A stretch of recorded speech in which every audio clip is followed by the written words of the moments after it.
Hey, buddy. How you doing, man? Yeah, good, thanks. From Nova. Yeah, good result. Yeah, it was awesome. Did alright out there? Yeah, that's great. Good to get back on the sofa there. Yeah, are we going to be filming the Palantir? Yeah, do the Palantir. Yeah. We were talking about the Nova Open. Yeah. And I had an idea. Yeah. Thought it would be good to talk about our prizes. That is cool. Show them off? Cool. That'd be Yeah, good, that'll be, I don't have my prize yet, so Why I not? can't show it up. The guys who organised the Nova Open, they were going to send it, but they've not shipped it yet, so... They haven't sent it over? No, I don't know, I think they've had some problems with FedEx or something. That's annoying. Yeah. Oh, that kind of puts a down on all our plans, really, doesn't it? Yeah. It's a bit of a shame. They're not doing a very good job. No, Damian. You can't get this stuff these days.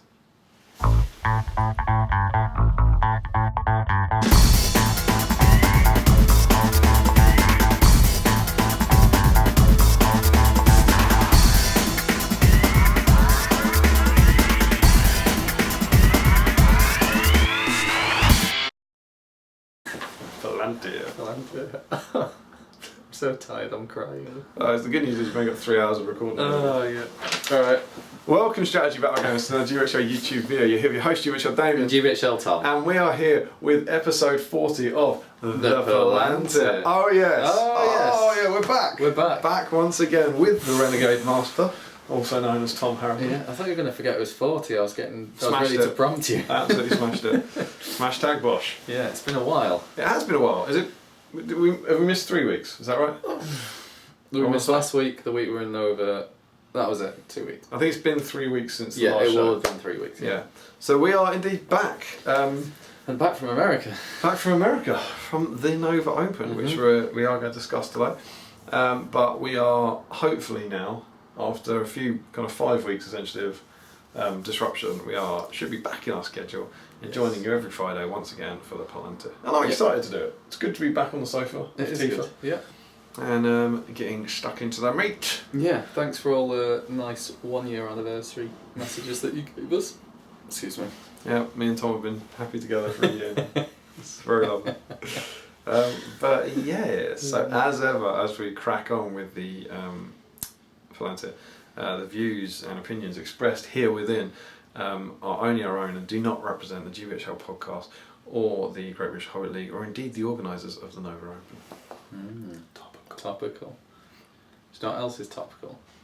Found $100 note in my you? my trousers. Oh, yeah, that's cool. It came out of the wash. Wow.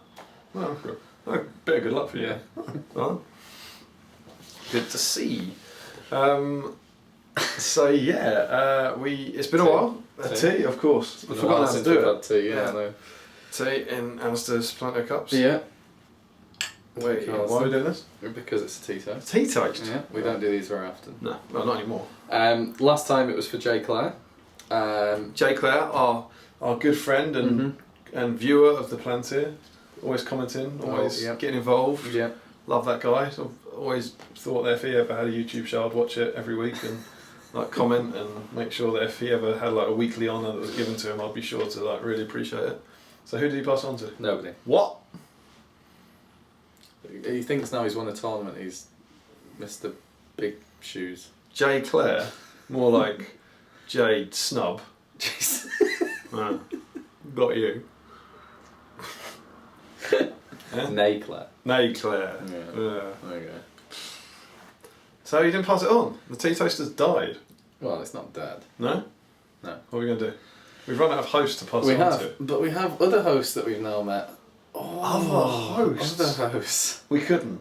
We couldn't. Oh, we could. Could we? This is well scripted. Can I see my line? Could we? It's not a script, so. Yes. We're this unfunny naturally. So yeah, what we're going to do is pass it. We're going to send the tea across the Atlantic, which I don't know why we're doing because they're just going to chuck it in Boston Harbour. That wasn't scripted. No, that's boom history. But we are sending it across. We're sending it across the Atlantic to DCHL Devon. DCHL Devon. There you Tea go, toast Devon. is for you. And Now, this is really a big thank you. Yeah. This entire video, in a way, will probably be a big thank you. But yeah, Devon, obviously, with the admirable assistance of Robin Walker, put on the Lord of the Rings section over open. So we are, as a little tribute, are sending you the Tito's. Now, I believe he watches the show, so you know what you have to do. You have to pass it on. And our hope is maybe it starts getting passed around the colonies. Yeah. Yeah. Maybe give it to some of the Americans over there. Maybe spread it around there because obviously it's been kept very much. Too. Yeah, and the Canadians. Yep. So pass it on. And of course, what it means is you might have to have a cup of tea. Yeah, because you guys were all lovely, and we wanted to kind of make sure that you were having your fair share of tea. Absolutely. Of course, don't forget with the tea toast, whilst it is recommended, you don't have to drink a cup of tea. If you do want to pass it on, maybe a coffee toast of some sort. But yes, enjoy that, David. Yes. Cool. So yeah, that is the tea toast, but there is one extra slice of Cake to go with the tea toast. It's your... Oh, over here, yeah. Oh, we're jumping onto that, are we? Yeah, well, I never know the agenda beforehand. I'm just... Well, it's not even on the agenda, but it's just... I'm jumping immediately into my second cup of tea. Yeah. And the first one's not even finished. Because you should all know that we've just got back from Washington DC. And so, naturally, I have my New York Starbucks mug. Which is a very, very kind gift. Yeah. We'll explain this.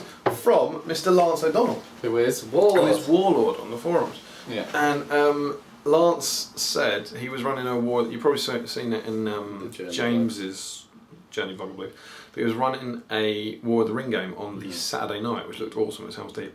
And on the Sunday, he came to us, didn't he? Yes. On the Sunday, Warlord came up to us and said that they didn't drink tea over there, yeah, but they drank coffee, and we deserve some coffee mugs, yeah, or something. So got to see they're from Starbucks, and they were different cities. So you've got a Washington DC one. I think James had Virginia. Yeah, and he got them for James and Jamie as well, yeah, which is lovely. And I've got the New York one. So more mugs, which is great because my cupboard downstairs is overflowing with mug. Mine's at my house, so when we show off some of the Nova memorabilia once we get over there and that arrives, and we'll do a Palantir episode there, and I'll be able to show off my mug. Absolutely, there's a treat. So you're going to get a double Tito's, double mug, like this show really.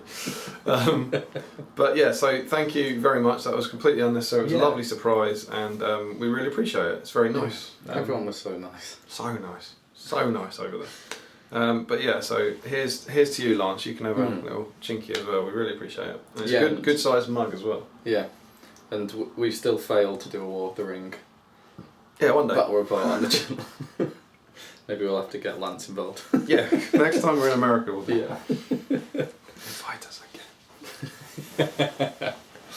So yeah, that is the tea toast. Should we move swiftly on to trivia? Let's trivia section. I mean, we've not said what we talked about last week, but trivia will do. Okay. Trivia section. What did you ask about? My question, I believe, last week was kind of super secret trick question in a way, wasn't it? Was it? It was. What order would the four of us finish? No, that was my question. Was it? Your question was the Mummic question. Oh yeah. So it was. So it was indeed. You were very sneaky with your trick question on the Mummic. Yeah, it was a sneaky question about. No, my question was how many upgrades are there available to a Mummic? Yeah. Yes, that is true. And the answer that I know from the top of my head is 7. And I know I can remember. Not only is the answer 7, but I can list them from memory.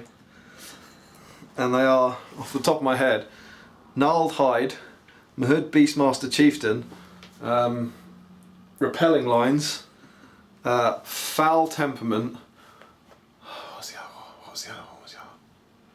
Rocks, Sigils of Defiance, and Tusk Weapons. Smashed it. 7. Yep, 7 was the answer. It was. Not many people got it right. Did they not? No, loads of people got it right. No, Getting it right were Larry Miller, Shadow and Flame Dave, Dave Egan, David Reed, George Harold, Lucas Whitcroft Wright, Billy Fitzmaurice, NZ2804, David Whittaker, Sebastian Avery, Andreas the Norwegian Viking, and Davey McShirra. Well done for answering such a difficult question, everybody. It's like the Bilbo Gandalf question all over again. I wouldn't have got that. Yeah, you probably haven't got this, but I didn't actually have those memorised. I was just looking at the book here. But I wouldn't. There's no way I would have remembered Sigils of Defiance at all. But then I have no use of them. Yeah, I got one in the back. Yeah. But well done. And in the link below will be the link to that unpacking, won't there, Damian? No, it's not. Just go and search it if you want to watch it. It's not down there. It's never down there. That's what she said. But I'm not very good at blur. But I thought I obviously asked this question about 3 weeks ago. Yeah. I thought there were 8. Mm-hmm. And throughout the weeks, all these people write stuff. I was like, no. Idiot. Incorrect. And I put a cat. I was like, oh, that's 7. So well done, everyone. You have won the chance to go and buy yourself Freddo. You do indeed. George Harold also had an interesting point. He said there's also a bonus upgrade which would make it 8. That converts. Smelled on top of a. No, it converts it into a dinosaur. Oh yeah. So the answer is there is 8. It's a dinosaur movie. Oh god, that looks awesome. Looks so good. Cool. So that was my trivia section. I enjoyed it. My trivia was, what order will the GBHL hosts finish in? Not at Longbottom, but at Nova. Well, look how this turned out. Look how this question comes back around, so we have to spend some time talking about the order that the host finishes. A lot of you got involved on this, and it was pretty funny watching James at the bottom every time. No, it was pretty interesting seeing your thoughts. I think that overall, I think you won out in terms of who would win. Thank you. I think it was for your misplaced faith. I think it was close between me and Jamie, and then James overall I think was 4th. But I think that most people were citing their reason for James being bottom, that he hadn't played as much as us this year, as opposed to him being just awful at the game. He's played a fair bit, hasn't he? Not that many tournaments though. I don't think Jamie's played that many tournaments. No, he's not. So yeah, it was. So there was a lot of entries. Yeah, there was a lot. We haven't got the kind of full stats because it's basically just 4 different orders. Yeah. Did anyone get it right? Charles had you in 5th place. It's Charles Sims. He said that you'd forget your army, and Tifa wouldn't. So Tifa would be 4th. Tifa would win. And you'd be 5th. We didn't take her. So we did not. We did not. Thanks, Charles. I remembered my army. Yay. Spectacular. That was great. We were going to make a sketch of it. You've actually seen part of it. We'll let you behind the scenes here. We were going to film a sketch. We had it all planned out. It was going to be great. If any of you don't know, I forgot my army when I went to the Longbottom Carnival. We got there. Em saved you. Yeah, didn't have my army with me, and Emma had to drive my army to the tournament. Thank God she's a nice person.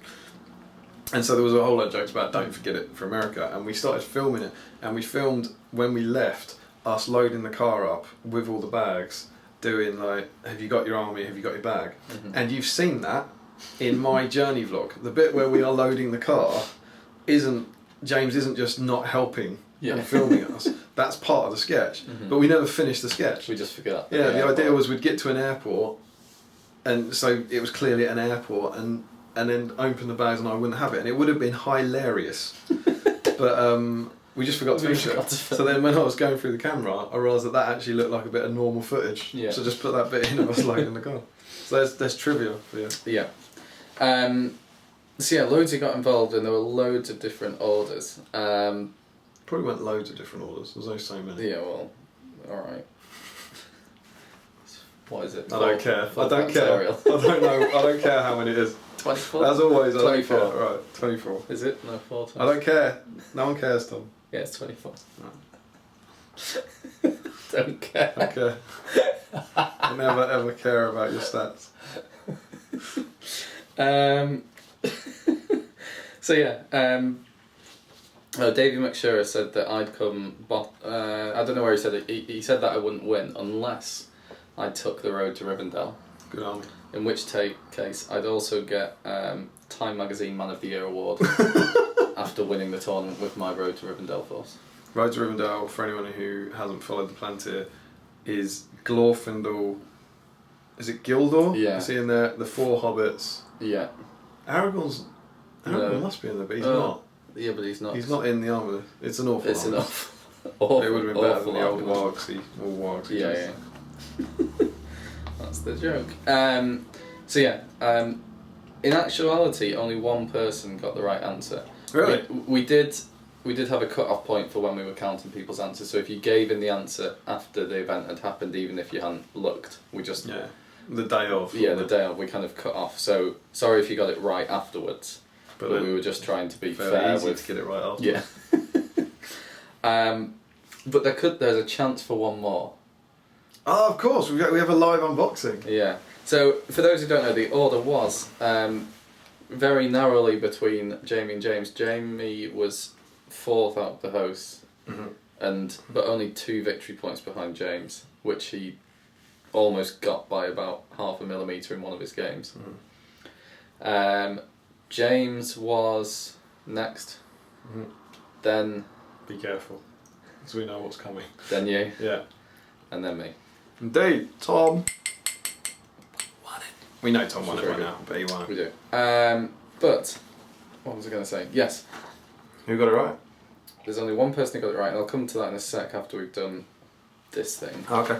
But 1, 2, 3, 4, 5 of you were agonisingly close. You had James and Jamie mixed up. So you put me, Damian, then you put Jamie, then James.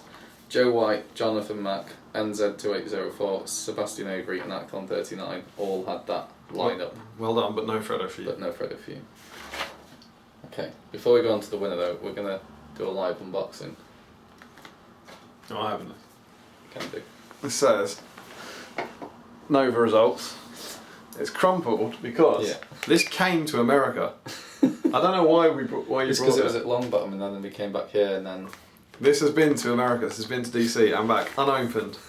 And who's this from? This is from Larry Miller, of course. These are Larry Miller's sealed results that we are going to open live to see what he did.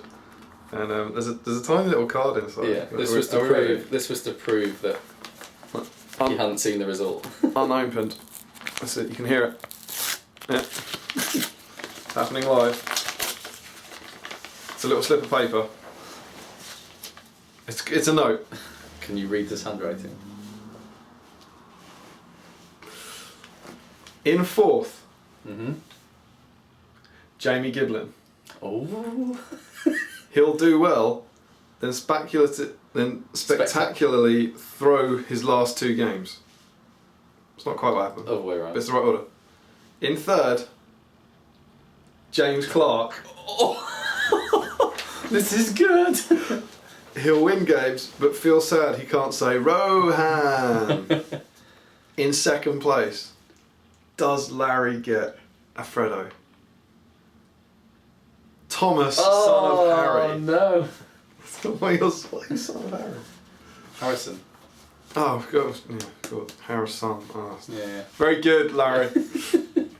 not on the. With a proper force, Tom will do pretty well. Also, he'll win most sporting. Did not. There was no most one. Didn't win it. Didn't win it. And in 1st place, Damian O'Brien. Thank you. Although, you know, that's a good preemptive joke, because that happened. Someone asked on the comment of that vlog where they said Damian O'Brien, said, seeing as I brought it up in the Palantir, was it a very funny joke? And it wasn't. It was absolutely legit. It was Devin, and Rob was on the side going, so bad. It was a cracking joke. If that had been a joke, that would have been in 1st, Damian O'Brien, more used to playing competitively, Damian will come in the top 3. I did that. Yeah, you did that. That's not a bad guess. Yeah. He did the key bit of swapping Jamie and James, and choked at the end. But thank you, Larry. There it is. There's, in case you're wondering, we're not making this up. Jamie Giblin, James Clark, Thomas son of Harry, and Damian. Thanks, Larry. That was good fun. That was good. So there is in fact only one winner. So yeah, and the one winner who is going to be getting the chance to get bonus Freddo.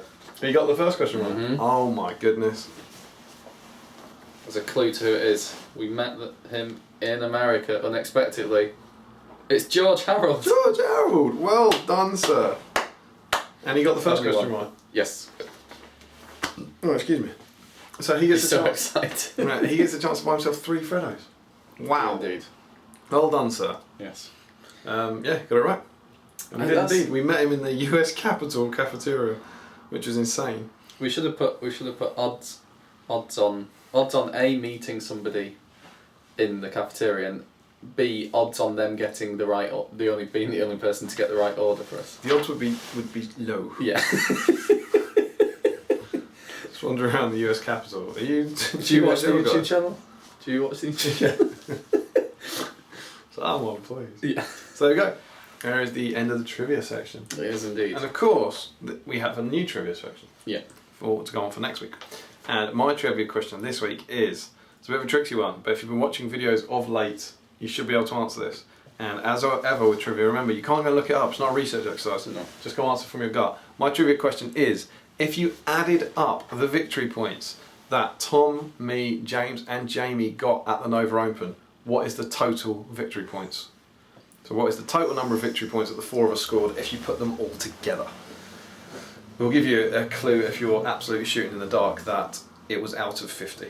Yeah. So all of us scored something out of 50. And what is the total? And that is my trivia question. It's Nova themed. Yeah. So Tom, do you have a question? I do indeed. This is courtesy of Al Wood, so thank you very much, Al Wood. The question for this week is, who was Samson Gamgee? He's in Lord of the Rings. It's not Sam Gamgee. Sounded like Samson. Sampson Gamgee. He's a real person. He is a person. Yeah. So presumably the person that Tolkien drew inspiration from. Potentially. Oh. Okay. Good question. Who? What? Who was he? What did he do? You sound like you're actually asking him now. Yeah. You know, rather than you know. So does anyone know what he did? So yeah. Cool. May seem like an odd question, but have a shot in the dark if you don't know. You probably won't know. Don't shoot people in the dark. Don't shoot people. Okay, cool. That's the trivia. Trivia section. Yeah, yeah, so And yes, very exciting that it was a bonus Freddo. I actually missed last time out 3 weeks ago. Josh Triffitt. Oh yeah, you were a bad comment reviewer. The bonus Freddo. You did. And we missed it. Sorry, Josh. I say we missed it. You missed it. I missed I it. would never do that to Josh. So Josh Triffitt, for this week, you can get the extra Freddos, I guess. And I think there should be interest on it. So interest on it. Yeah, so maybe you could go and buy a bag of Freddo faces as well. Something like that. Yeah. Oh, and talking of Freddos, well done to Tom Macklin for winning the Freddo Award at Longbottom Carnival. Absolutely. Very much deserved. There was one other thing about trivia. Yes. It's from Matthew Ridgely from New Zealand. He has to. I'm getting you to read it out. Yes. Have you ever considered using QuizUp for trivia ideas? It's just a QuizUp, but has a couple Lord of the Rings quizzes that have reasonably esoteric questions, so someone will probably have to teach Tom the marvels of the personal cellular device, by the sound of it. So I thought you should read it, because it's taking the mick out of me. Yeah, I love that. I'm a big fan. I've thought about it in the past. I don't know, if I'm brutally honest, how practical it would be. I think there are a lot of problems. He's never used a phone before, so I think there's too much standing in the way, to be honest. Tom couldn't work the safe. This is good. Oh, shut up. Have you ever been in a hotel? There's a safe. I could work the safe. You press the 4 numbers in and then you press lock. They were faulty. Tom was like, no, you do it. Like, just backing away from it, going, I don't want, I can't. I can't what? Can't do it. Can't what? Just didn't want to do it. It's true. It is, because you just have a I was be belligerent if I did it. When Tom would have locked himself in. So yeah, anyway, what did we talk about 3 weeks ago, Damian? We talked about the extended edition trailer. Yes. And we talked about we had a big long comment review. Humongous comment and review. the grading ourselves at SBG. We did. Because it was GCSE results week. So yeah, well done to everyone who told us your results, and thank you very much for those who sent in your own little grades for your hobby skills. Yeah. They were very fun to read. We won't read them all now, obviously. There were loads. We're not speak friend in question. But yeah, that was fun to read. So yeah, we talked about the extended edition. Larry Miller had an interesting thing on what he wants to see in the extended edition. He says that the only thing he's really worried about them missing out is what he really wants in there is a little montage at the end of Alfred visiting various locations throughout Middle Earth and meeting lots of the key characters. All the other good armies. So he can be fluffy in any good army. So I think everyone agrees they want more Alfred Yeah. in the extended edition. Yeah. I mean, he wasn't really featured that much No. in the theatrical edition. Definitely wasn't chronically disproportionately featured. Thorin, Dane, what happened to him? Don't worry. Don't Look worry. at Alfred. Look at Alfred. So yeah, we got a lot of random comments as well. Oh, Larry also said he wants further updates on the chicken stock situation. Right, yeah, hopefully Emma will pop in today and ask Yeah. about the bins. Yeah, Fingers it's crossed. not bin day, so It's not, it's bin night tomorrow, that's important. yeah. Tom doesn't like to come over on a Wednesday night, because if he No. does, then he has to help put the bins out. As if we haven't got enough to do in the evening. So yeah, lots of random comments. So there's no real theme, so I'm just going to have to go through them. Do it now. We revisited our first sketch last Oh, we time did, out. indeed. And Ross Diggle said that he's open to replacing me Mm-hmm. after you put that little advert in. That's great. He says he wants remuneration in the form of his own body weight in Freddos. Okay, that's fine. Mm-hmm. I can do that. Yeah, I don't see any problem. No problem. I'd pay far, far more than that. We showed off our Tariel on Smaug. We did. And That was great. Lucas Whitcroft White worked out the stats of Tariel. Is there a profile? Yeah. Brilliant. Fight 10, Yeah. shoot 2+, strength 10, Yeah. defense 9, attack 7, wounds 22, Obviously. courage 7, might 6, will 8, fate 3, and obviously the blade, whatever the blade master, whatever, blade mistress special rule, which would make Smaug horrific. More so. More so than those stats. He I said, think it's an extra attack for every model Yeah. you put on him. That'd be amazing. but yeah, he it ended there. Is there a da-da-da-da special rule? No, it was that took long enough. I can't be bothered to do any wall gear and special rules. That's But what yeah. he said. See, I didn't know if that was you reading his comment. No. That was that's what he said. So yeah, that was the Tariel on Smaug. Do you think Tariel on Smaug could beat Boromir on gambling? Gambling? No, Boromir gambling auto wins. I'm not following those two. That was the best special rule I've ever read. I love that. Other things that you've talked to us about. Sorry, it's incoherent, but in terms of an order, but there's just random comments. Rich Clemmer was keen on a northern Palantir, as in Jamie and James doing Yeah. it, because we had mooted that, hadn't we? Yeah, we hope to get it done, and we just ran out of time. Sorry. Rich's comment was that it'd be so funny to see them trying and failing miserably to present an episode. It'd be like watching a couple of heavily armoured dwarves learning to swim.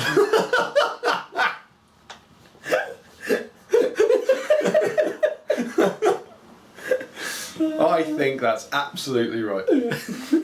Imagine Jamie just be like, alright, done. Done. Smashed Topic for this week is special strikes. Axes are good. it. Done it. Done. Smashed it. Oh dear. Rich also said that he really enjoyed the Journey Vlog videos and that it'd be nice for us to do an SPG creation vlog. As in how we do SPG behind the scenes. Hey, really? Yeah. Oh. Well. Well, who knows? Who knows? Just bear in mind that if That's amazing. If we did want to do that, we obviously couldn't release it in advance because you'd see what was going to be in the issue. So if hypothetically we were doing that, you wouldn't see it until after the next issue came out. It's not a bad idea though, is it? No, I think that's an excellent idea. Yeah. Ruben Jackson also asked about SBG issue 2. He said he liked the colours of my Gundabad orcs. Yay! Yeah. The armour of them. Right. Each to their own. Huge. No, you're right. Tom's Gundabad's are awesome. Yeah, I think there's... we're not going to put a link up in, are we? But I did an army showcase on those Gundabads, and I think I talked about how I painted them there. So if you go to army showcase... It's the Battle of... No, it's not. It's not the Fall of the Necromancer. No, it's not. Army showcase... What would it be? Hunters. Azog's Hunters, yeah. Search that and it'll come up. Talking about it in there. Talking of your videos, on one of the comments, I think it was on my journey vlog, someone said that, because mine was the last one to go up, they were really excited to see your journey vlog and they were sure it was going to be entertaining and informative. I wonder if that was sarcastic. I think it might have been. Who was it? Someone said it on the first one when James said that we're all going to get one out, and they said, yeah, like Tom's going to get one out. I think I'd bet my life on him not getting one out equivalent. I can't remember who it was, whether it was Avatar, but And you would be able to keep your life. 88. Yeah, we also got I am JRod13 said that he enjoyed the Fall of the Necromancer week that we did. Thank you very much. And he was wondering if you could do similar army showcases to what I've done, because clearly you're slapping. I could do. I think he wants to see your Nova list potentially. He said he'd like to see the Ferals and Berserkers. The funny thing, there's a bat rep with my Ferals and Berserkers from Nova that's coming up. That occurred to me as I filmed it. It's the first time they've ever been on the channel. Really? I think so. I was chatting to James about it. I don't think that army's ever been in any bat rep on the channel, which is bizarre considering it's the army I'm known for. But so you'll see them in action. But yeah, I could do a showcase. I've got a bunch of armies that I haven't really shown off. The Isengard one might be good because it's about 2,000 points all told. Like, if I've got everything. It's what we do War of the Ring with as the evil side. Yeah, I've got loads and loads of Isengard, and it goes from they were the very first SBG models I painted, the Uruk-hai warriors, up to, I don't know, someone like the new Lurtz, New Saruman, yeah, I suppose, that were painted relatively recently. Yeah. So yeah, I could do. I probably will do one at some point. But yeah, I'll probably start with that. Isengard, I suppose. Cool. And I think that's it in terms of the random comments. So sorry about the bouncing around there. But anyway, we wanted to get onto the topics for this week. Yep. Do you want to mention tournaments? Oh yeah, tournaments that are upcoming. Yeah. So the next one, as you're watching this, is tomorrow.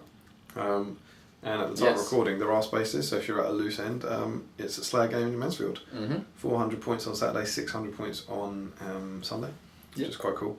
And we'll be going on to that. It's always a good laugh at Mansfield with Slayer Gaming. They put on a great show.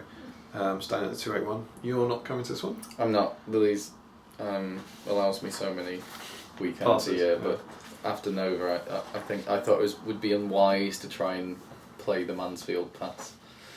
Did not think that. Yeah. I pitched August or September. I think it was August or September in June, because there was a period where I didn't go to the tournament for 8 weeks, and I very much said, "Isn't this great? Yeah. Look how much I'm not going to tournaments. Isn't it brilliant having all these weeks without going to tournament?" And I was like, "Yeah, it's good. Just remember this. Come September." It was something like I was at 3 tournaments within 5 weekends or something like that. But I always try and make an effort for Mansfield because I love the 281 where we stay, and I love the Slayer Game. I think it's awesome. My other rationale is just that because they're doing the league finale this year, which everyone should want to go to, it means they're doing 4 events, so I felt that I could miss one of them without it being too big a deal. So that is the next one? Yes. After that it's Redestination Stockport. It is indeed. Which you've probably heard about. It's going to be record breaking, it's just how much it can break the record by until the Germans and Americans beat it. Yeah, the Germans looking to get 100. So yeah. Which would be amazing. If you want to help James and Jamie and bust their own record. Then yeah. Do it. And James is doing these swag bags. Yeah, which is that pretty sounds cool. awesome. Yeah. So I wonder where he got that idea. We might talk about that later. Indeed. And after that, it's probably the East Grinstead one, isn't it? Is that? Yeah, that's before Cardiff. Yes. Yeah. It's East Grinstead. Yes. East Grinstead, which is sold I'm out. so excited about. Which is always sold out. Yeah. If you ever hear about East Grinstead, it's sold out. That's a 1 day at 800 point, and it's only 80 points. And you got it for free. Yeah, one that I did last time. Yeah, But you it's did awesome. this time. But I'm genuinely more excited about that than any other tournament this year because you're going to be bringing. I'm going to bring fun stuff. Battle of Five Armies, Mm-hmm. but with Bayon this time and with the new heroes potentially painted up, and I'm so excited about it. You're never going to get it painted in time. It's only a couple of heroes. I might be right, but I've got the old models to fall back on if I need them. But my hope for that, the reason I'm excited, is because it's clear now the league is not going to be decided by 80-point tournaments. No. Like 80 point, I don't think if you score 80, I don't think it'd change the top 5. No. So my hope is that for that last event, everything's just fun. Yeah. No one takes anything fiercely competitive because it's just maybe a laugh, and I'm sure that's what Sam is hoping for. Yes. So I'm very excited about that one. That's the next 3 coming up. Yes. So yeah, that is the news in terms of tournaments. So one topic before we dive into Nova, unless you want to save that. Or should we just That's a good question. Yeah, you brought it up now. Alright, I brought it up. So Axon39 had a very good question. He said, if you're going to show your children or friends the 2 trilogies, so Hobbit and Lord of the Rings obviously, the first time, they've never heard anything about it before and know nothing about what happens, what order do you show them in? It's a really good question. I think you do a random generator and go 2 towers first up, then Desolation of Smaug. Yeah, don't really watch them. mix it up. Yeah, Definitely don't watch the trilogies in order. Maybe watch the first one or the third one, so watch them backwards. Yeah. Watch it. Like Return of the King, Battle of Five Armies, then mix it up, like Desolation of Smaug, 2 towers, then something like that. That'd be good. That's a very good question. Yeah, because it's odd in that the character development for some characters like Legolas is kind of done through Lord of the Rings and then continued in The Hobbit as opposed to vice versa. Maybe the same for Gandalf. As in, if you watch it one way, it's very different to watching it the other way. Yeah, the Hobbit's meant to show why he hates dwarfs, isn't it? Yeah. That's the point of everything, isn't it? That he's furious with dwarfs. But can you imagine people watching him and being like, well, wow, Legolas is awesome, or he's back to being rubbish? He's not rubbish in Lord of the Rings. He's just not. He's in the just lost Fellowship, the ability to defy gravity. Yeah. Yeah. There's a great little documentary. It was I think it's available on YouTube. It's only about 10 minutes long, but it's on I want to say it's on the Battle of Five Armies. Are you sure it's on the DVDs? Yes. You'll understand that in about 6 months. Where it's linking the trilogies, and they talk about all the links they put in. And I know there's a lot that are obvious, but it's a really cool documentary because it actually shows them. So it shows like Bilbo getting Sting in The Hobbit, then him being given it to Frodo in Fellowship, and then Gandalf in Moria talking about the Mithril Code, and then you see Bilbo getting it. And the way they've built those things in from a prequel, I think, is really, really good. And there's things like you should care more in Fellowship when they run into Balin's tomb. Yeah, you will. If you've watched The Hobbit first. You will. Because Balin dies, spoilers. The other thing though is that if you want them to live it right from the start, and I think the Fellowship is. Do you see what I mean? If it's someone who's just completely random and may not be into fantasy, you've got a better chance with the Fellowship at capturing them than the Hobbit. Not doing a disservice to the Hobbit, but it's not the Fellowship.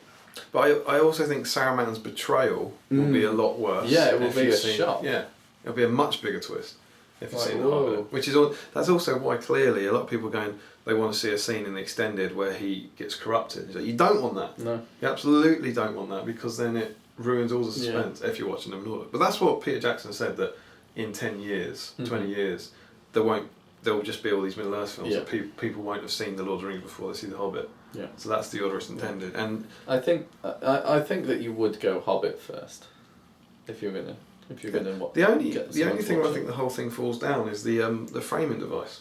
Because if you're watching The Hobbit first, having old Bilbo and Frodo makes no sense. You're like, who the hell is this?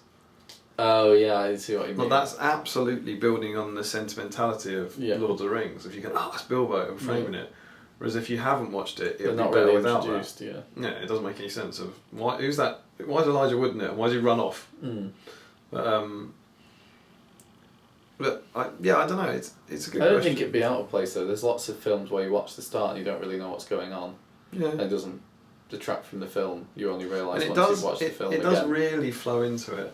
I love the ending of Battle of Five Armies. Like when there's a knock at the door, and I'm sure as well. I'm sure it's the same audio cue. I don't think that's re-recorded. Oh, yeah. I think it's the same bit of audio from Fellowship, like because it all happens off camera as it pans onto the map. But I like the Hobbit films. Yeah. So that's a big thing. I think a lot of people say Lord of the Rings because they're not a big fan of the Hobbit films.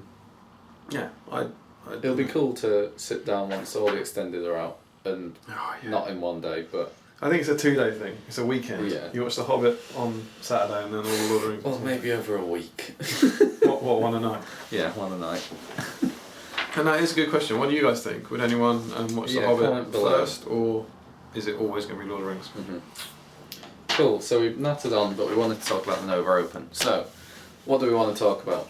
Because obviously, I mean, if you've been watching the Journey vlogs, then you've seen a lot, or there was a lot on the Facebook group. Yeah. So Tom obviously didn't do a hobby vlog. He can't. Don't own a camera. Can't work a camera. Just do another raffle. Raffle, whatever James did. Yeah, raffle. So please send Tom a camera so he can get it. He could get it low and go, what da, and throw it into a wall. And we'll film it for you. It'll be great content. But so he won't have a hobby vlog. So you haven't really heard what Tom thought about anything. No. And we've shown you a lot of stuff, but I haven't really talked. We haven't really talked about it that much. No. We were showing you I was trying to show you a few bit, but we just thought that rather than just talk about the whole thing and how it was and some of our feelings about it. Really, it was awesome. Do you want to jump off? And I'm going to turn to my third beverage of the Palantir. We've got a bar over here, which is this. Check it out. Nova Open beer glass. I've not got the shot glass with me. Yeah, we've got this. Mine must be. Where's the pack? It must be in here somewhere. Great content. It's gone. Spanish. No, it is. Maybe it's downstairs.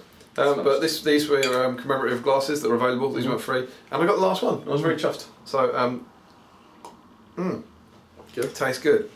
So do you want to jump? Yeah. off? What do we want to talk about? I mean, we've said it many times before, but so much thanks to Rob and to Devin and to Walker for their just outstanding hospitality and the amount of effort they went throughout the weekend to make it so good. Yeah. Not just for us, but for everybody. Yeah.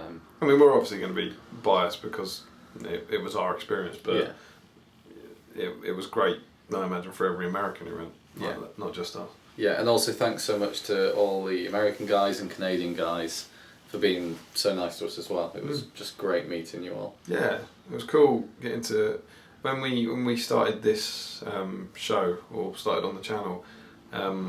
You'd go to tournaments and meet usernames, and obviously that slows down a bit once you've met them all. And it was like going through that again. So you meet like One Good Riddance, formerly Lord of the Brown Ring, Jeremy Smith, obviously, Warlord. Yeah, like there were all these kind of names that people were something like. Glory for Gondor was Clint.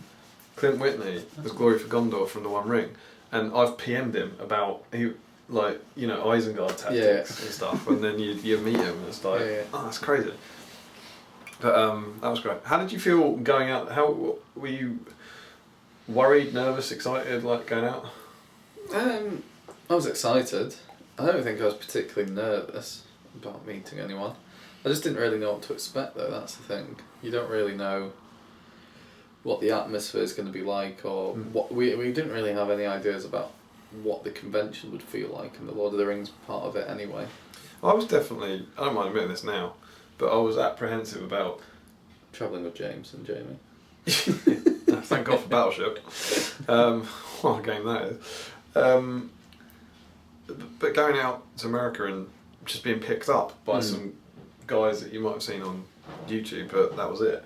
And so there was a bit, that was a bit kind of, and then, you know, are we just going out for dinner with them for every night, or like what level of it? And there's definitely a bit of me that's like, this, what if we don't get on? This could be really weird. And thankfully, that was, you know, disarmed within seconds, because, you know, nothing could have been further from the truth. Yeah. We were met by Walker and Rob, who were just absolutely outstanding. And you'll have missed it on James's hobby vlog because he was faffing with his bags and couldn't really hold the camera. But they had a sign for us. It was an Age of Sigmar box, I think. But on the inside of it, they had GBHL, Your Unexpected Journey starts here, which was really cool. Awesome. And you know, waiting right there, because you don't know we're going to America. I think we had Devon's phone number. We were like, what if we get there and they're not there? Yeah. Like, it could happen. They were just standing right there. It was awesome. And like we went with Walker, didn't we? Yeah. And it was just immediately just chatting like you knew each other. Yeah. Which was awesome. So yeah, and then obviously we met Devon later. But the three of them as hosts were absolutely outstanding. Yeah. I made us feel incredibly welcome and incredibly at ease. Yeah, and it would be awesome to have you guys over. Yes, well they're planning on Canadian circle. I believe in their Nova review video they said all three of them had passes for a trip. Although I think they might be bringing spouses. I think like that was the deal. The difference. Yeah, but that's fair enough. But yeah, come have a holiday. Yes. But that was awesome. So yeah, that was really cool. What did you think of the hotel? It was awesome. It was great. It was the nicest hotel I've been at for a tournament weekend. I think there's. I've been at my parents' house for the Preston one. It's not really a hotel. It's not a hotel. It's a hotel to me. They did give us cheese and biscuits. Yeah, it was by far the best hotel. It was just very pleasant being there. Yeah, it was like it wasn't a war game in B&B. It was a classy hotel where you would comfortably stay for a couple of weeks. I could chill out in my towel on the bed and then be people filmed. saw. Yeah, absolutely. So they had Jurassic World on demand, and we didn't get to watch it. We had other things. It was like day one. I was like, boom! I'm not leaving the room. I did like the lifts, the glass lifts. So they went up. Classic lift. So they went up. Yeah, but at the start they went up, and you could see down into the centre, so you could see the Nova Open kind of below you, because it came. Obviously, if you're going up from the basement with the Nova Open, you can see that. You've been in lifts. Then you go up, and then you could see down into the kind of the entrance area, which looked cool. But then you go out of this glass roof, and then you could see across Washington, Arlington, which was really cool. It was very cool. It was very, very nice. You were quite a good. You were a good roomie. I don't think we've ever stayed together for that 5 days before. We've done it for 3 or 4 days at your flat, but that was when we never met. Yeah, like normal. Yeah, that don't count. It's the first time we met. Snoring an issue? You know what? It wasn't. Apart from, as it's covered in one of the vlogs, the time when I walked in and heard you start, which I'd never heard before. But no, it was a lovely, lovely hotel, and that was just cool. It was cool to be away with people. It was nice just being able to go down to breakfast together with all 4 of us and have dinner together, and then not worry about. We didn't have to worry about where we were. That was the thing. That's the huge thing, isn't it? Getting from A to B and worrying about where your stuff is. You just get the lift to your room, drop your stuff, come down, and then. However close we are in any, whether it's Mansfield or Stockport or Titans, you always have that. So I'm gonna drive there on Friday, then keep the car, drive to the hotel, leave the car there, go out, have the drink, make sure my figures are here and all that, and just being able to go. You know, we did the thing where we went to go out when we were doing our touristy day. Yes. And then we went down to the convention and got the bags. And we were like, all right, we'll just pop back up to the room and drop them. So that was a huge thing. Yeah. Like that kind of. It sounds stupid, but that was a really nice draw of it. That you could just pop up to the room, get anything you needed. Yeah, and the convention was really good in that it gave you a discount at all of the restaurants and bars at the hotel. It's 20% off everything, wasn't it? So we got some really nice food for not bad prices at all. Yeah, it was great. There was a night in the restaurant, because again, this is the other thing, that it's a fancy hotel, so the food you're eating, it wasn't, you know, I associate tournaments and wargaming weekends with kind of, you know, get you buy food or curries or fry ups or whatever, and it was really, really good food. And then was it a Thursday night maybe when we all had the New York strip steak? Yeah, the we had the steak. That was all really four nice. of us had it. Yeah, and then we had the 3-course meal when Robin ran them all with us. Yep. On that night, which was cool. Yeah, it's very good. Yeah, it just felt really relaxed. Like you could just. I think because there's no beyond the plane ride. Obviously, there was no travelling time. Yeah. That was the thing. You didn't day in day out. You could just stroll down and wander around, which also helped being out there where our phones were iffy, like to ring each other. You know, we hadn't paid for international. No. You know, contracts or whatever. But there was Wi-Fi and everything. Yeah, so people you didn't worry about losing each other because you're all in the same building. Yeah. You're just like, as soon as after a day we knew loads of people downstairs, so you just wander downstairs and there'd be someone down there, and then eventually you'd all meet up again. It was cool having it in a convention as well. It felt like there was a buzz, and there was other stuff to kind of do between things if you ever wanted to wander around and look at stuff. So there was too much to do, to be honest. But yeah, I think some of James's vlog, journey vlogs, definitely got that across. But it is worth stressing that there was a hell of a lot of other stuff going on. There were hundreds of people there. Yeah. You know, for other tournaments, and Devon ran, and Walker and Rob ran, I think 5 events over 4 days. Yeah, it was a big effort. We played in 3 of them, and then all the other systems were doing kind of similar things, so that was cool. Yeah. One of the disappointments for me was the vendors. The vendors. Yeah, like the shops or the sales things that I went over there. Oh, to certain I was going to be spending loads and loads of money on stuff, and there weren't that many. I think the other thing is that there were US prices in terms of. I'm pretty sure that GW stuff doesn't go well back to the pound. Yeah, so absolutely. So when we were looking at Lord of the Rings stuff, it's like that's expensive, but then I think it's cheap in the US. Yes, I see what you mean. Yeah. Because they pay, obviously, it's all shipped out here from the UK. But what disappointed me, there's a lot of stuff for other systems that I'm not interested in. So that it's not that there weren't vendors there, but I wanted like some more scenery things or something. Stuff that you wouldn't have seen before, so you could get something different out there. There was an incredibly cool vendor that was all doing almost exclusively Games Workshop stuff. Yeah. And they had a ton of long out of production stuff. So they had big plastic storage boxes, like bigger than this. Like they had like one for Warmaster, one for Mordheim, one for Necromunda. Didn't have Man of War though. They didn't have Man of War, which was incredibly cool. And I spent a long time going through the Warmaster one, but I didn't get anything. But then they had at the back, they had all these classic fantasy models. And one in particular was the, if you watch that Wood Elf showcase I did years ago, my Warhammer Wood Elves, they had the Imric, Lord of the Dragons. So I've got this model when I was a kid. It was my favourite Warhammer model ever. And I got it and assembled it and painted it. And it's in the back of the cabinet and it's badly painted, but I just love it. And this sentimental part of me wanted to buy this thing. It was brand new, sealed, and God knows what that goes for on eBay. Right. But I was like, I could get that and just chuck it in a cupboard. And I was never actually intended to buy it, but at one point Jamie picked it up and he had it off and he was going to them, how much is this? He wants to buy it. And it was $30. And I was like, I don't want to buy it. It's $30? 20 quid? I was like, that's how much it was when it came out. I was like, no, I don't want to buy it. And I didn't. But that I thought that was really cool, seeing all that history of GW, all those classic models. That was quite fun. Yeah. I enjoyed that. You've seen it on the Journey Vlogs, but I really enjoyed seeing all of the right wargaming terrain. That was awesome. The Goblin Town board, the Lake Town board were spectacular. I know all 3 of us, I think, filmed them in some detail, but you just can't. It's like when you take a photo of a horizon or something, you don't get it. It's that sort of thing. You played on it as well, didn't you? You played on Goblin Town. Yeah, I played on Goblin Town and played on Lake Town and played on Asgilia. I didn't get on Lake Town and I played on Fornus, but I didn't get on Goblin Town. It was fun to play on. Yeah, it was awesome. May see it on the back right near you. Indeed. Not that you're edited by you. That was a treat. Came home and did pull it. I was like, oh god, I've got 2 bat reps to edit, and then what the hell is all this?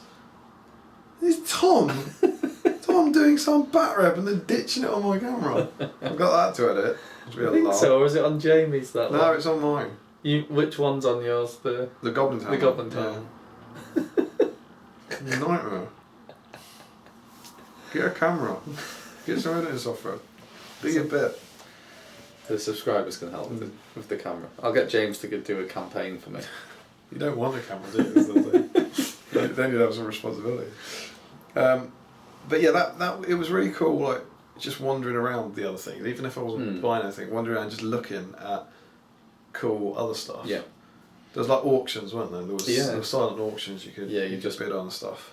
I guess like eBay, in that you put a price on, but you write it down rather than do it electronically.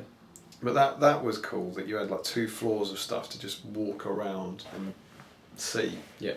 Like, you know, and there was always someone to chat to or something interesting that wasn't anything to do with Lord of the Rings, which I thought was quite cool. The other cool stuff is that when we arrived, the lady was like, was it on the journey close? She was like, "You're the Lord of the Rings." You're the Brit. She said to us, she said, "You're the other Brits who come for Lord of the Rings." I think she knew the Brits were there for Lord of the Rings.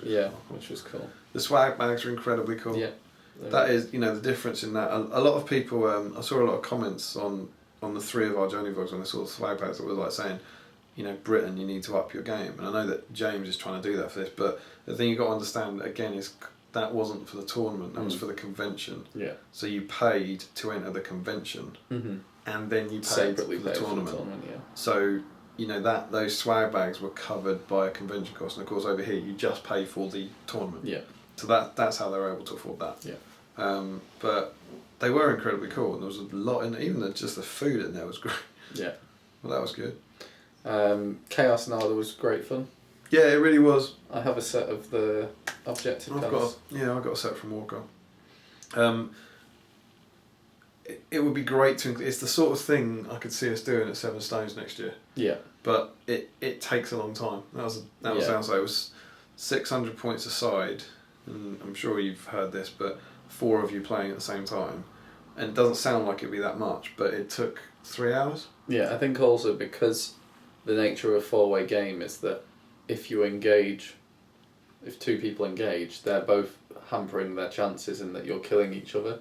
So there's a bit more manoeuvring and only committing when you want to. There were loads of alliances as well. Yeah. We had tons of like me and Rob, because I think thematically we had good armies, and Rob and Alex had evil armies, and we made this alliance, you know, for the game until the very last turn when I betrayed him. Yeah. in a desperate attempt to kill Boromir. I had a alliance with Adam from Blackfire Productions in Canada, and on turn 1 we had an alliance, but he'd moved his guys in front of my shooting line to I don't know what I was shooting. Shooting some evil models, because we were the 2 good sides on the board, so I was like, I'll shoot. Oh no, I was an evil side anyway, but I don't know. Oh, it was us versus the US. So I think I was shooting maybe Brian Isengard, and I said, oh well, I'm going to have to shoot through you. In the way, hits his guy. 6 to wound off, killed your Palace Guard. Oh well. Nice alliance. I had it was a great moment at the end where Alex, if it either ended when one force got to 25%, or if you had under 20 models when they got wiped out, and Alex had run into an early lead and had 12 victory points, and then he only had like 1 spider left in his army, and one of Rob Cruise's orcs, or a captain who was quite a good model, charged the spider. Yeah.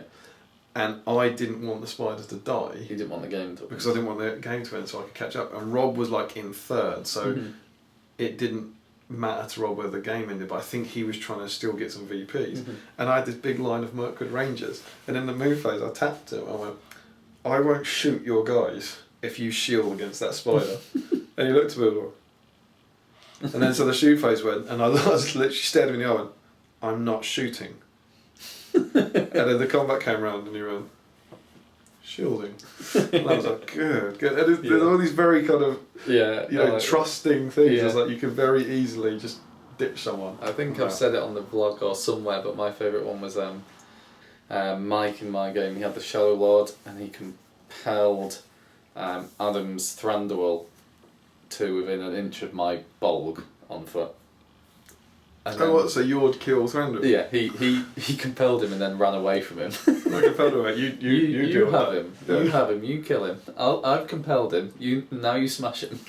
Well, the awesome thing, I know the guys have talked a lot about this game, but I still don't know if it's necessarily you know how to play, but you have these three objective cards, and your opponent doesn't know what they are. So you don't. It's not just about holding the objectives. There's things like casting a spell, killing so many models with magic. A really interesting one is killing a model from an army who you didn't kill a model from the previous turn.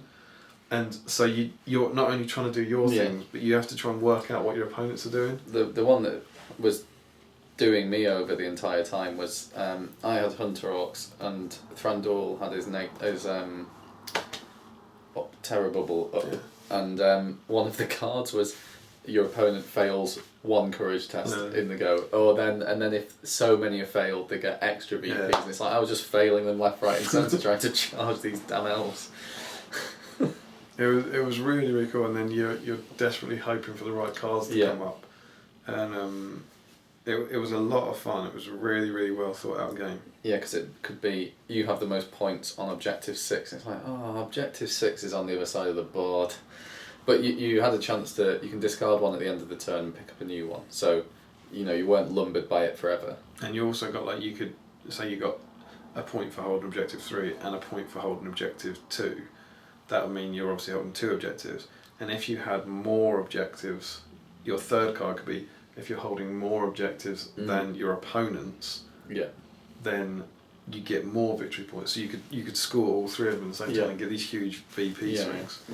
And the other thing is that you can camp out on other objectives knowing that other people probably have those cards and you're denying them the victory points. But you don't know if they're doing the same to you because they think you've got the objective card. The deployment was brilliant. I love the deployment. It was kind of like hold ground without any...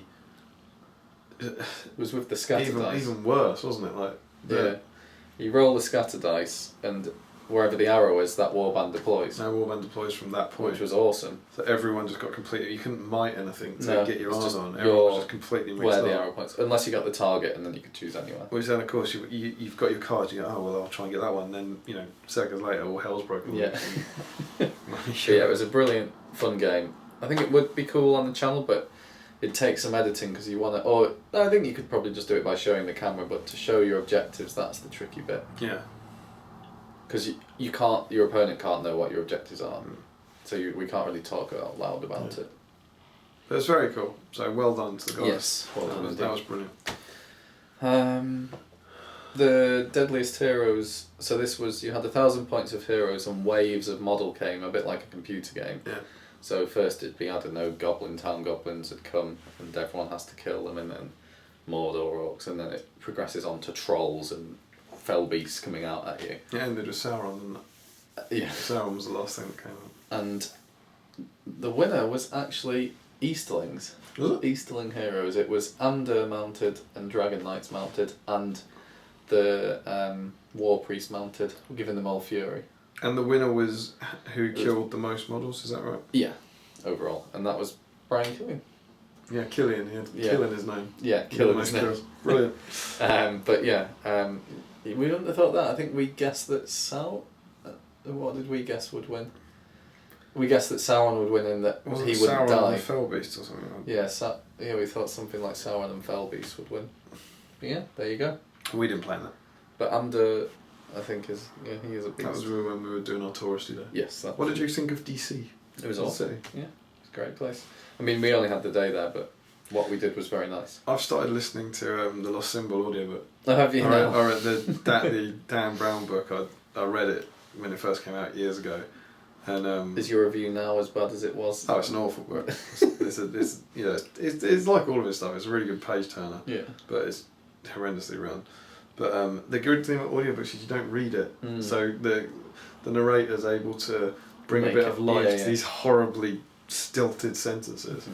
But it's cool. Like he talks a lot about the capitals, major scenes in the capital and the monument, and no, you've been there. It's a little realer, and it makes you think, oh wow, is that true? And obviously it's not true, but that's been cool. Like reliving DC a bit through that. Cool. I've been painting. Cool. But no, it was great. The day out was great. I really enjoyed that. I'm glad we got to do that. Yep. It was cool. And that Christmas tree that I pointed at in the video turned out to be the national Christmas tree. That's right. When we didn't have a clue. Anything else we want to talk about? We really enjoyed doing the bat reps for the channel, so hopefully that comes across. when Damien's edited them. That was really good. That I thought the bat reps might be something that fell by the wayside. Mm-hmm. Like the kind of DCHL v GBHL bat reps. Yeah. It was the sort of thing that was, when are we going to do those? Yeah. And thankfully, like the other guys were great. I remember on Saturday night, I think it was, I did one with Sam the first night we were there. Mm-hmm. Sam Taylor. Yeah, we had 2 versus Blackfire Productions. Yeah, on the we first both night. did one, and then the rest were DCHL versus GBHL. And then that Saturday, like Walker just bounded up to me that evening. I was like, let's do a bat rep, and that is brilliant. Yeah. We could tell them what it is, couldn't we? Don't know. We could tell them what it is. But that we very much wanted. Me and Walker wanted to do something a bit different with different armies, and so I borrowed Jamie's all infantry Rohan, which he brought out with him, and Walker brought Goblin Town, and we sort of said, I was like, I've got this awful army, don't bring the Goblin King. He was like, alright. So he's got 500 points of Goblin captains. The general's Grinner. Grinner, I think he had 5 Goblin captains and I think it's 70 Goblin. It's awesome. It's a really good bat rep. There's this tide of Goblins. So that was good fun. I was going to say, I had a great game with Walker. That was a very good play. I did 2 with Rob and 1 with Adam. Yeah, because you were playing Rob and I was playing Walker. Yeah. So, cheers Walker for the game. Mm. Really enjoyed that. It was good fun. And James played Devon, and Jamie filmed 2 of mine, and then I filmed 1 myself, being the clever Grump boy that that you I are. am. I think Jamie may have. I have a feeling that Jamie might be funny with the editing with me. My theory, and I was saying this to Jamie, was that you clearly didn't want to film a battle report. And so I think you just filmed the whole thing so that no one would ever ask you to film a battle report again. He was like just standing there just filming the battle, the whole thing. And Jamie was over at my table going, oh God, Tom, you've got to cut. You've got to stop. You don't film the movement phase. So I think you're going to get, like, when you see the Tom v Rob battle, which looked awesome, I think it's going to be like watching a film. I'm going to just see everything. He was telling the camera, oh, I don't want to film. I go, no way! No one ever wants to film them. So you don't have to edit it. James Yeah, does. this is true. But, so there's lots and lots of cool battle reports to look for. And I think we did a very good job as well of not, for the most part, not putting... The battle reports are not our tournament armies beating up tournament armies. They're quite cool forces and cool games on cool boards. Yeah, certainly my 3 were great fun. So, yeah, hopefully that comes across. There might be background noise, obviously, because of the they are loud because it's a convention. Sorry about that, but I think it adds to the atmosphere. Yeah. What else did we want to chat about? We're in tournaments, but we're going to do them as we're doing some tournament review videos. Yeah, so. we're going to potentially touch on the meta.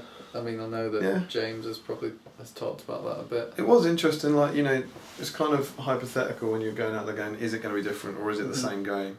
And it was different, I think. In terms of, I mean, the difference is that you have people in the UK who bring set types of competitive builds that are competitive in our scene. And there still were competitive armies there, definitely. I mean, there was still... my final game was against all Felbeats. What was interesting was Rob in the Nova review that they did, the DCHL video, go and watch that, by the way. He said that he thought all of our armies were good and competitive armies, but not cheesy or filthy. Yours is. Oh. Why do I get singled out? Because yours is all double attack berserkers. Yeah, that's what I mean. I don't know, horrible. By their standards. Terrific. I'm saying what he said. By their standards, it wasn't like they didn't think that we had horrific armies. Yeah. Which is interesting, I think.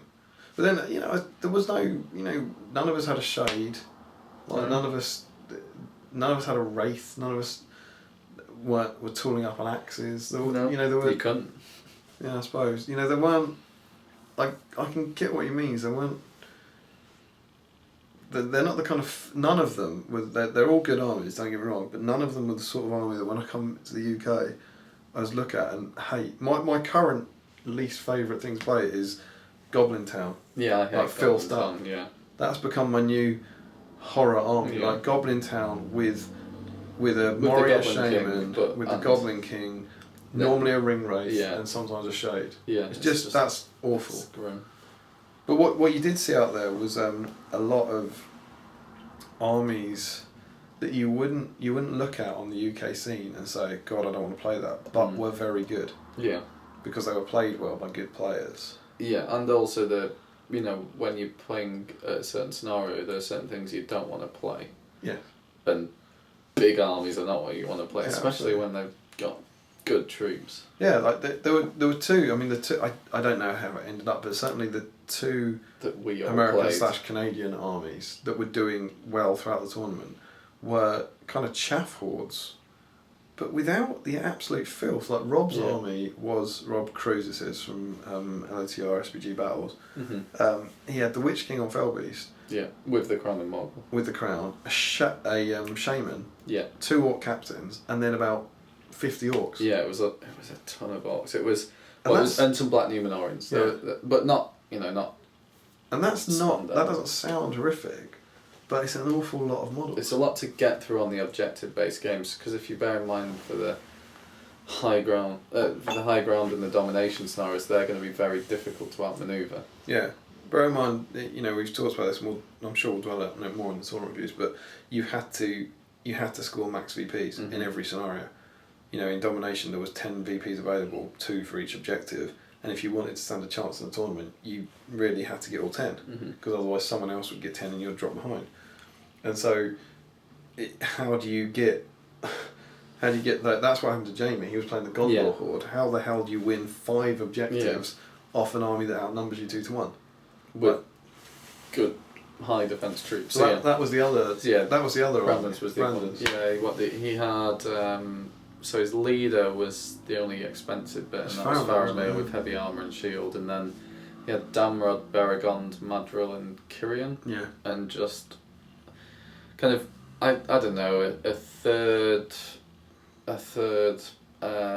Minister, a third Rangers. And then Fountain Court. Fountain Court / did he have Citadel Guard at all? He might have had a couple. I remember the only bows being the Rangers. Maybe it was just. But again, but yeah, that doesn't sound scary. But in these scenarios, 60 models. Yeah, and especially for me, James, and Jamie's elf players needing 6s to wound on all of those models. I was better off against it because I had my strength 4. Yeah. But it was a hell of a lot when you have to break them. You have to kill the leader, and you have to do all these things to get your max VP. Yeah, it's the thinking about it. Definitely changed the way you played as well, playing for VPs rather than a win. You couldn't sit back and be like, domination, right? I need 3 of these, I'll win. Yeah. You couldn't snipe a leader and say, well, he's got to come to me now. No, you had to you had to go out, and we'll talk about that in the tournament review.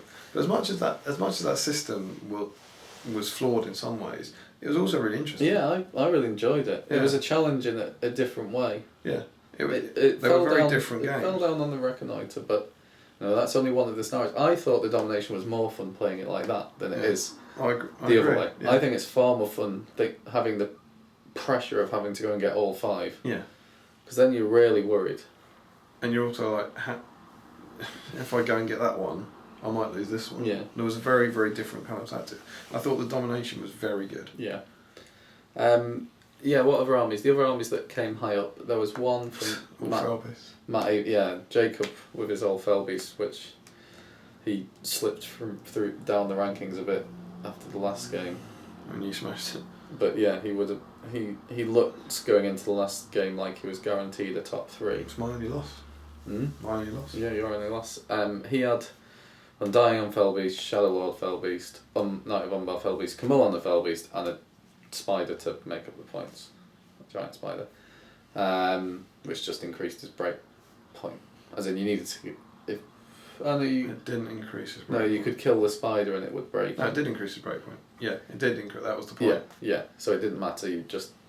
The spider doesn't harm his break point. The idea was that it increased his break point from 2 to 3, so you would have to kill 3. But then his plan was to hide the spider, so you had to kill 3 of the raids. Then, so his did very well. There was Matt Everson's Mirkwood list. Yeah. So he had, it was all Desolation of Smaug. So it was Tauriel, Thranduil, Legolas, and then Mirkwood Rangers and Palace Guard. But I think it was like 20 Rangers. Yeah, it was a lot. It was a lot of stuff. I think the plan was shoot them. And he, again, this is interesting, like that army, to me, doesn't sound that scary. Mm-hmm. But he played the Orc army in the last game, which was to the death, and he won.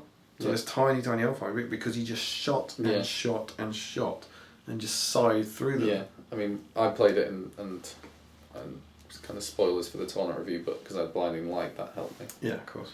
But yeah, that was a competitive list, and then Sam Taylor, who you had the bat rep with, I think he and Matt were all joint on the 36, and Jacob were all joint on 36 VPs between one below James and one above Jamie, and it was kind of an all hero elite. He had the new White Council, but I think he had some elves in there as well. Yeah. He did have some troops in there, but I think it was New Galadriel and what was it? No, he was on he was New Galadriel, but it was the brilliant display piece of Lothlorien. Is it flat? Yeah, the flat. It was the Fellowship visiting Lothlorien. Yeah. Aragorn, Boromir. Yeah, Galadriel and New Galadriel, Haldir, and some Wood Elves. Yeah, it was cool. But that did really well as well.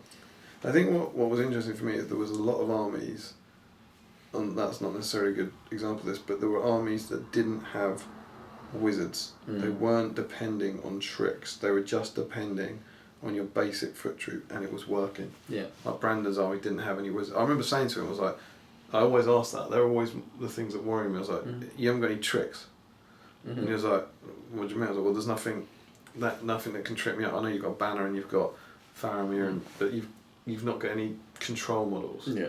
And yeah, Rob had the Witch King and he had Shaman, but the majority was just these little guys. Mm-hmm. You know, he beat James, and he didn't beat James because he had the Witch King. Yeah. He beat James because he had tons of orcs to sell the objectives. Yeah.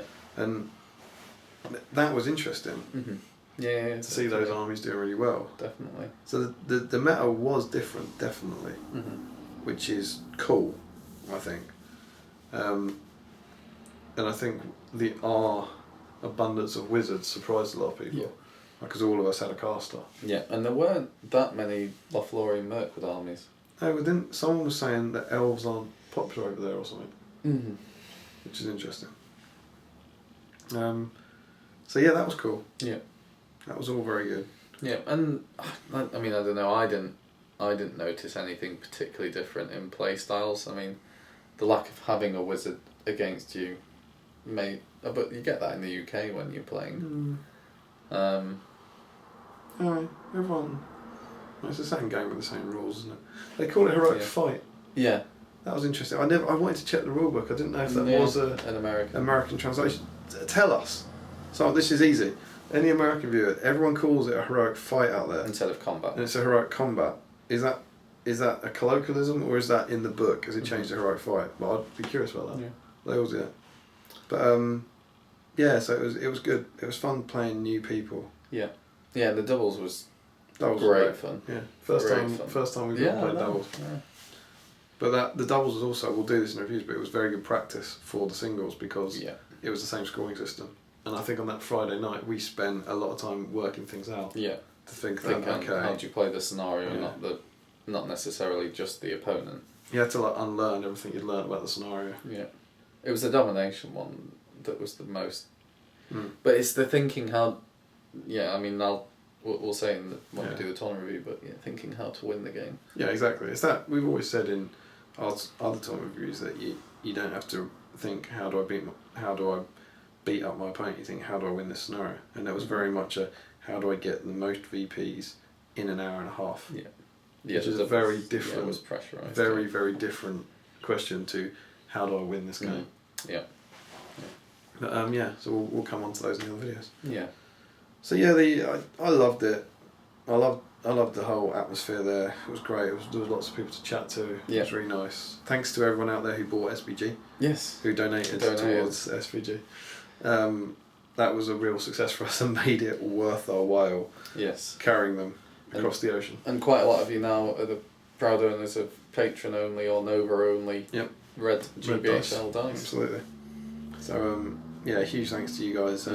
It's nice to get that out there and have some more copies out in the States for us. Yes, indeed. But yeah, we've. Do you want to wrap up? I think we can wrap up. I think this is probably an hour and a half or something. Yeah, I don't know how long it is. But it's been a while, and we wanted to spend some time talking about it because just basically thank you. Like it was amazing.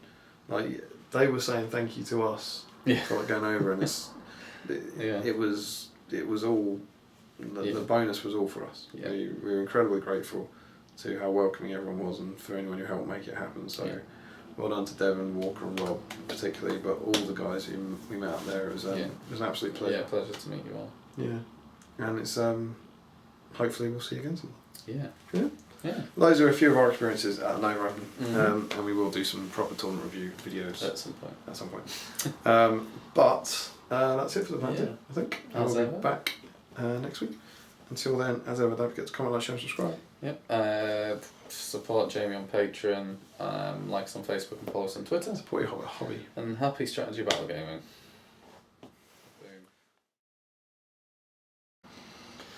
Hey! Yeah. How you doing, man? Good. Good to see you. Back from Nova. Yeah, good result. Yeah, it was awesome. We presumably are going to be talking about that. Yeah, we're filming the Palantir, right? Yeah. Alright. Talk about that Palantir. Yeah. And I thought it'd be cool if we showed off our prizes. That is cool, but I don't have my prize yet. You have your prize? No. Why not? Well, the guys at Nova who organised it, they were going to ship it to me, and they've not shipped it yet, so I don't have it yet. They haven't sent it over? No. God. Yeah, I think they've got some issues with FedEx or something. They're not doing a very good job, are they? No, just... Sorry. Sorry. Because you can't get the stuff these days. It was the knowledge of how funny it was about to be. Sorry. It's good up to that. It was good, sorry. Right, buddy. Hey man, how you doing? Good. Good to see you. Yeah. Back from Nova. Exactly. Good results out there. Yeah, it was brilliant. Yeah, good to get back on the old sofa there. Yeah, are we going to be filming? Yeah, doing the Palantir. Cool. Figured we'd talk about Nova, yeah? Oh, Nova, yeah. I thought it would be a good idea to show them my prizes. That is a cool prize. Yeah, be good. Yeah, it'd be good to... Oh, I don't have my prize yet. What? Yeah, so the guys who organised the Nova Open, they were going to ship it over. Yeah. But they've not done that yet. So They haven't sent it to you? No. Oh, that's annoying. Yeah, I think they've got some problems with FedEx or something. Oh, they're not doing a particularly good job. Oh, sorry. Damn it!